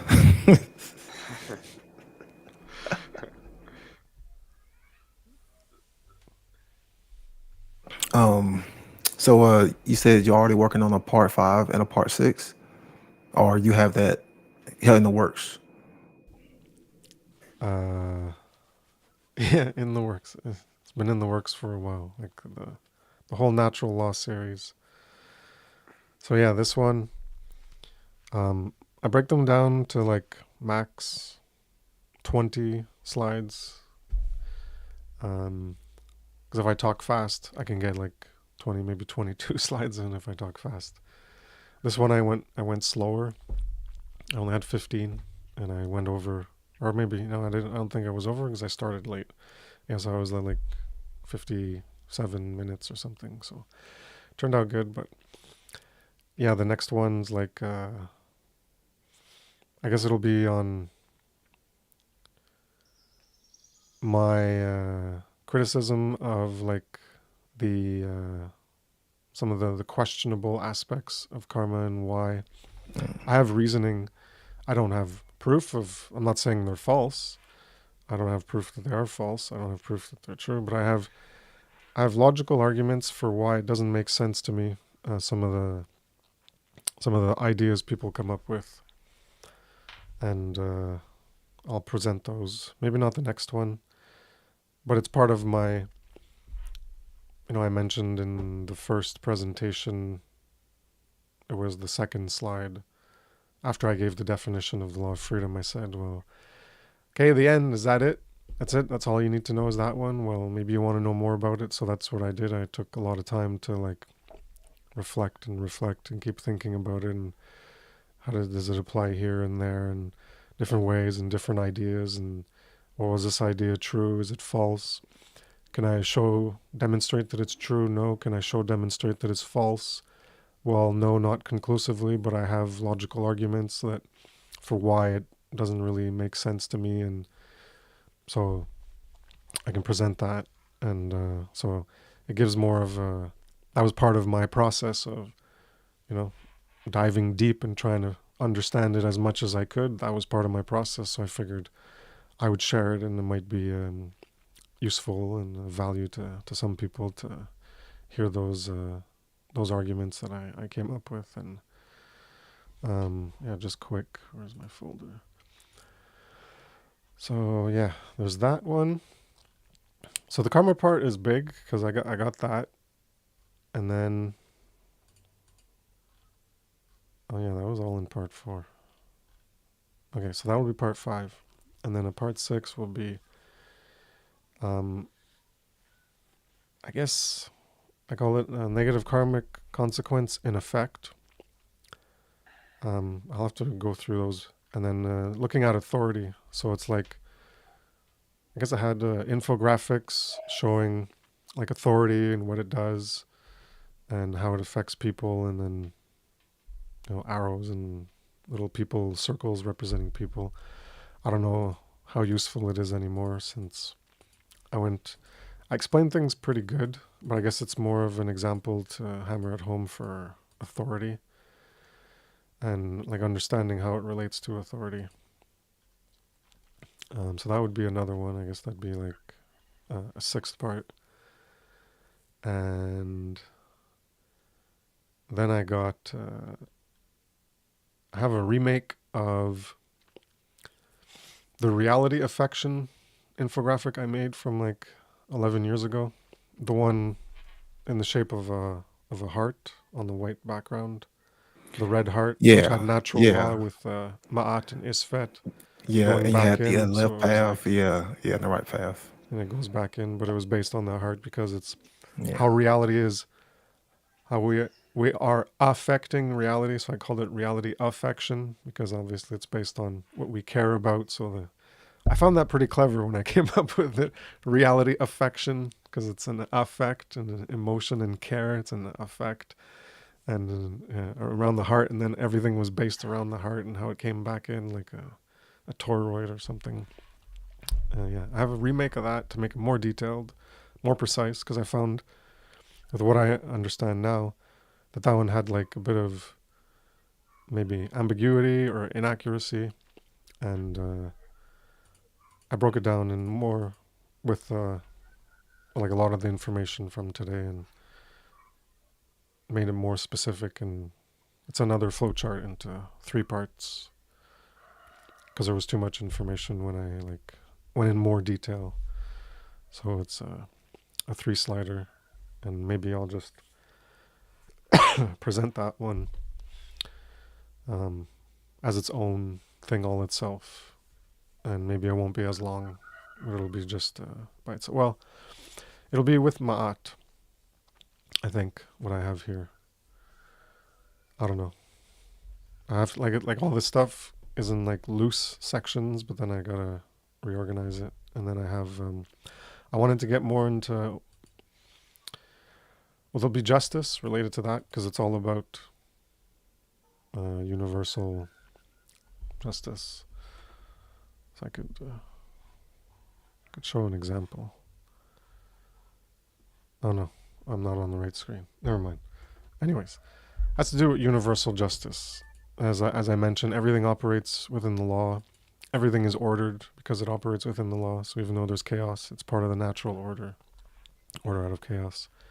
And the justice that we get, as I mentioned, the collective aspect of the law of freedom of what we deserve, well, that's the universal justice being applied on a collective scale.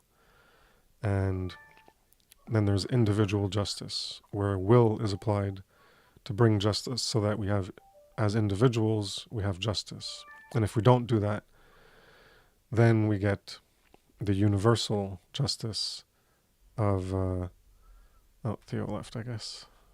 Connection issue. And yeah, so that one, so I plan on talking, well, there's another section after that's on justice, but I'll be doing that reality affection before that. So there's like going into justice more, going into chaos and order more. You know, how chaos is a teacher, aspects of chaos and things.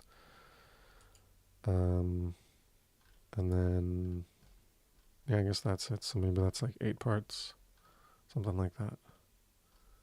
Cool, man. Looking forward. And yeah, I think it's a great idea. And I think that just like breezed my mind the other day when I was going over your website. I was like, geez, I wonder if, Chris would, be doing like a rehash or remake with a revamping of some of those slides. And voila, here we are. That's great. And yeah, something you mentioned, and yeah, I love the fact of how the approach you're taking and all this stuff. And it's like people can kind of like get a clearer idea and visualization of like proof of natural law and stuff. And like even today I saw on Facebook in the Mark Passio natural law Facebook group, someone had a post of like a question rather of like, hey, like I'm struggling to understand natural law. Like, I don't know if it's like 100% legit. Like I'm the type of person that needs some proof and all this stuff. And like, there were some good responses and all that. But yeah, it's just geez, like take the time to really consider things and all this stuff. And like, hey, you can't even see your thoughts, but does that mean they don't exist? Type of thing. It's so there's so many different examples and all that stuff. But yeah, appreciate you staying at it, Chris, for sure. Good to see you back, Theo. Yeah, I had a call. Sorry. No.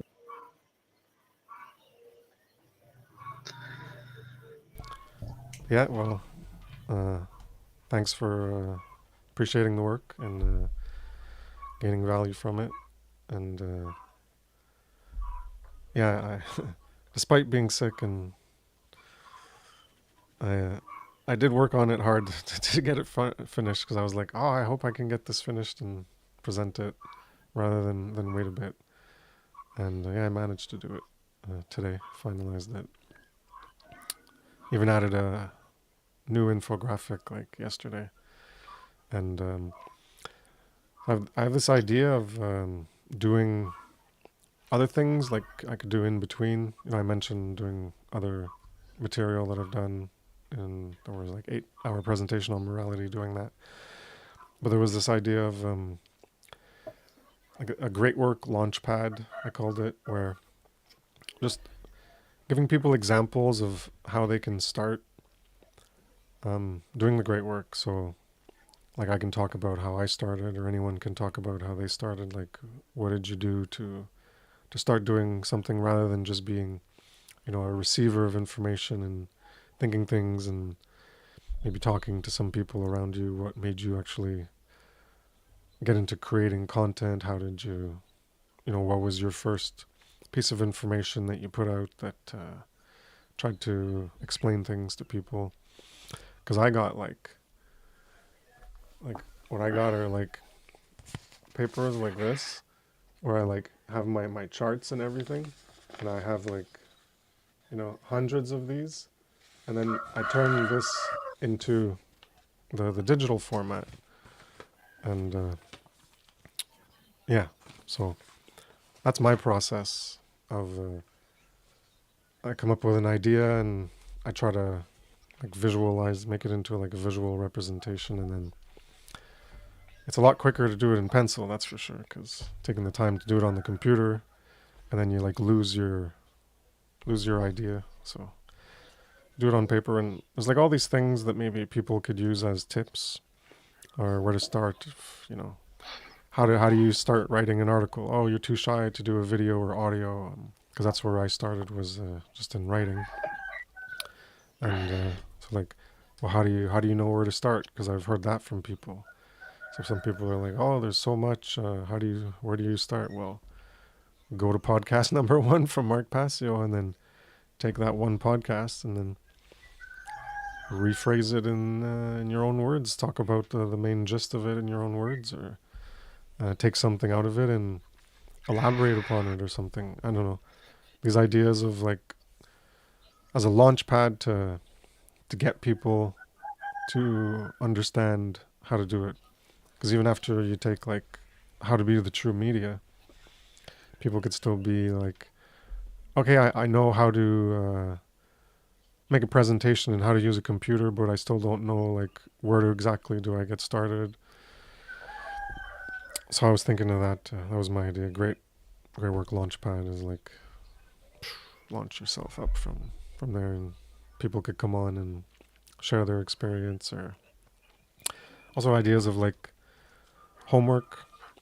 If people come in who are new and you give them homework, like I said, like, okay, well, take an episode of Passio's and some topic that interests you, and write an article, and you got a week. And in a week, you're going to write a 2,000 word article or something, or 1,000 word. Maybe a 2,000's asking too much there. Or do an audio, or do a short little video or something, and give them homework assignments or something.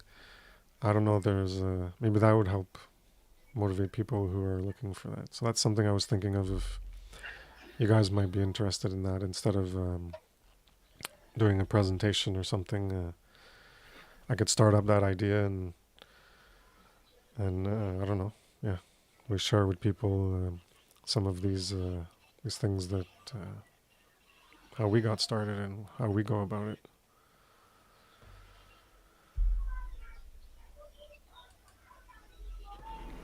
Yeah, that sounds like a great idea. I know, Derek's always talking about it. Chris Jansen, like we're always talking about, like how can we get, people, interested in getting, involved. Like that idea is always running through, one's mind, because you put out so much information to try to inspire people, and if you can help show some of the tools, or like show some of like the methods that work for you or didn't work for you, then maybe someone else can gain from that. So yeah, especially like the whole idea of like how do we get started, or like what caused you to get started, because it's going to be different for each person. Yeah, and I love writing, especially just the old school stuff. I've been writing more and more since doing more interviews with Dissolving the Divide. Hey, we've had all you guys on. Good times, right? But yeah, it's like there's something on an energetic level. I don't know, like just like writing something on a piece of paper as opposed to like typing it into a computer. But that aside, I think like either or. I think it's great just to have something written down, and that can be published on the Substacks and all that. Even Odyssey lets you post all types of media, including articles, right? And I think that's a great starting point, especially for those not ready to they don't have their voice astute enough or acclimated to do it, whatever. But over time, it's like when they're ready to voice theirs, they got all these written articles that they can go back on and just read those and have those extra videos for that. You know what I mean? So it's like doubling the content level with that. Sometimes it's think about it, things to consider.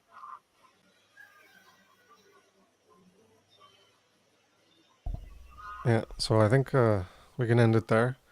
And I think about that during the week, and like I'll post it in the Telegram for the OGWW.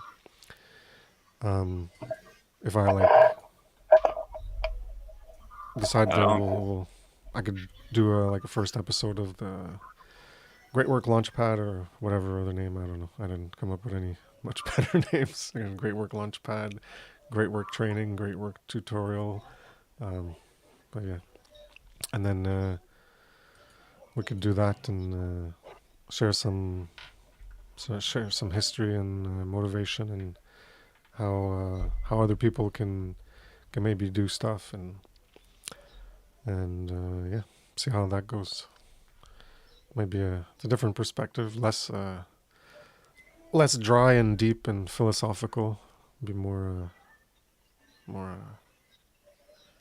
I guess impromptu and more relatable, I guess, to people at a personal level. Yeah. A little more to the heart of the matter, right? Inspiring some care to action, possibly, like that good old funnel conference that we were all a part of. Something like that. Yeah.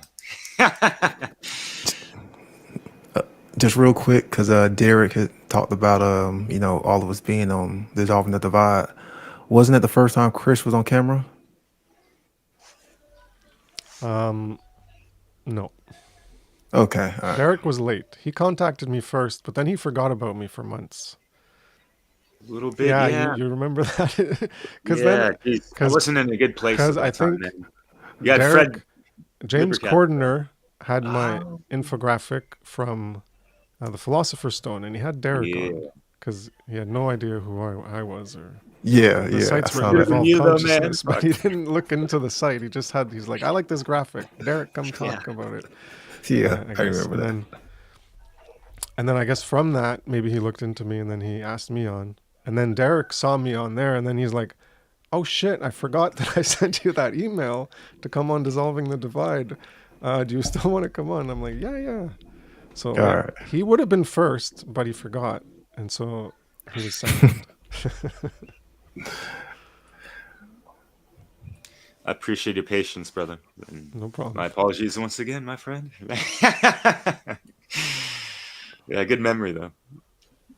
And good times, regardless. But yeah, that's all I have for this evening, gentlemen. Thank you so much. And yeah, I'm sure you got some babies to attend to over there. And hope you feel better throughout the next couple of days with what you got.